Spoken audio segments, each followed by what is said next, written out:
яриаггүй. Зүгээр ерөнхийдөө бол 24 он улсын хурлын сонгуульд Монгол Ардын намаас тойрогт нэр дэвших хүсэлтийг гэдэг юм бол өгсөн ийм л одоо байдалтай бол байна. Байгууллагын процесс одоо яаж явагдах юм бол өдөртөх зүйлээс орж ирсэн нэрсээр гараа өргөд явуулчих юм болов яа гэм бол. За тэр гар өргөөд явах үгүй нь бол баг хурлын гишүүдийн эрх асуудал шүү дээ. Манай нам ч юм бол бас тодорхой арчилтай нам. Тэгээд удирдах зөвлөлөөс бол тойрогт 78 хүний нэр, жагсаалтанд 48 хүний нэр одоо оруулж ирэх гэж бодож байна. Гэхдээ энэ чинь бол заалнаас одоо тойрогт болоод жагсаалтанд нэр дэвших эрх нь бол нээлттэй баг хурлын эрхийн гишүүдийн асуудал. Тэгээд процесс одоо яаж өдөгийг би бол мэдэхгүй байна. Сүүхт бол боловч болгонд тэргүүт 11 нэр дэвшүүлэхгүй гэсэн асуудал яригдсан гэжсэн юм уу? Би тэрийг бол мэдээ. Би ч өөрөө удирдах зөвлөлийн гишүүн биш учраас бол намын удирдлагуудын төвшөнд тэгээд дээр нь удирдах зөвлөлийн төвшөнд одоо яаж хэнийг одоо тойрогт дэвшүүлэх, хэнийг жагсаалтанд дэвшүүлэхийг ярьсныг би мэдэхгүй байна. Тийм учраас бол би бол одоо мэдээлээ. Би дөнгөж сая удирдах зөвлөлийн хурлд одоо дуусч байна. Ингээд 22 цагт баг хурлын гишүүд танхимд одоо судлаа эзэлсэн бай. Баг хурлын үйл ажиллагаа үргэлжлэдэг дөнгөж сая л болж байна. Би бол одоо ямар ч байдаг шүү. Би одоо намайг тэр тойрогт дэвшүүлж байгаа үг чи одоо би мэдэхгүй. Ер нь бол надтай л намын удирдлагууд тойрогт дэвшүүлэн жагсаалт дэвшүүлж уулзаагүй шүү. Тийм учраас бол гишүүдтэй уулзсан үгүй юу гэдгийг мэдэхгүй байна. Сонирхоод асууж байгаа шүү. Хэрвээ таныг дэвшүүлэхгүй юм уу, тойрог өгөхгүй бол юм яг яах вэ? Тэгэл одоо тэр чинь намын одоо удирдлагын л асуудал шүү дээ. Ямар одоо тэгээд одоо заавал одоо би хурлын гишүүн болох хэрэгтэй гэдэг ингээд наацсан биш. Тэгээд намын удирдлага намайг одоо шаардлагыг хангахгүй байна. Нэр хүнд муутай байна. Тойргийн гишүүд хүлээж авахгүй байна гэвэл би одоо дэвшийгээд одоо байгаад байх асуудал биш. Ер нь бол улсын хурлын гишүүн болно гэдэг чинь тухайн тойргийн иргэдийнх нь өөрсдийнх нь хүсэл эрмэлзлийн асуудал шүү дээ. Тэр тойргийн гишүүд хүлээж авахгүй байна гэвэл би тэнд одоо очийгээд одоо тэгж балбуулж ясанд орхно мөрөөрөө одоо явж ясан биш шүү дээ. Тэрэнд одоо тэгж одоо гомдоодох байх биш. Олон жил улс төрд явлаа. Улс төрд одоо орсон. Тэгээд гарах цаг нь болсон гэвэл одоо тэгээд тэр чинь хувь зайдгаа эвлээл явахаас өөр асуудал байна. Аранга Баянгарын таныг ер нь хэд одоо хүлээж таньсан гэж бодож байна? Би одоо Аранга Баянгарын намайг сайн одоо мэдж байгаа хүлээж авна гэж ойлгохгүй бол байна. Ер нь бол улсын хурлын гишүүн гэдэг чинь нэг одоо аймгийн иргэдээс санал авч сонгож байгаа ч гэсэн үндсэн хуулийнхаа заалтаар бол нийт одоо ард түмний элчин мөнгө үнцүүлэн заалттай.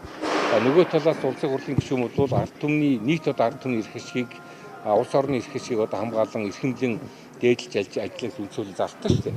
Тэр утгаараа бол ажиллаж ирсэн гэж бодож байна.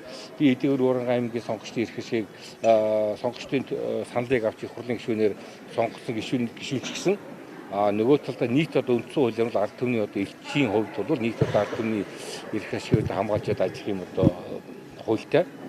Тэр утгаараа бол яг 8 жил улсын хурлын гишүүнээр ажиллалаа. Тэгэхээр зөвхөн Урангаа сонгогдсон гишүүн гэж ойлгохгүйгээр нийт одоо Монголын одоо ард түмэн тодорхой хэмжээгээр мэддэг, таньдаг тийм одоо бас боломжоор бүтсэн бол үзэл.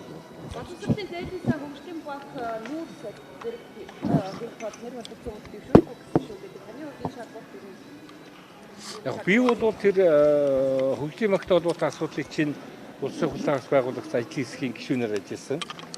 Тэр хугацаанд бол энэ тодорхой хэмжээгээр энэ хөгжлийн банкны асуудал холбогдсон улсуудтай холбоотой асуудлыг хуулийн байгууллагад шалгуулсан юм байсвартай байсан хүн гишүүний нэг. Хоёрдугаар нүүрсийн сонсголттой холбоотой асуудлыг анх бол улсын хурл та бүхэн санаж байгаа бол 22 оны жилийн эцсээр нүүрсний одоо сонсголтын ерөнхий хяналтын сонсголт хийсэн. Энэ одоо сонсголтын нэг одоо давуу тал нь өмнө нь 4 ч удаа ийм ерөнхий хяналтын сонсголт хийсэн байдаг. Тэгээд сонсголт хийгээд орхисон.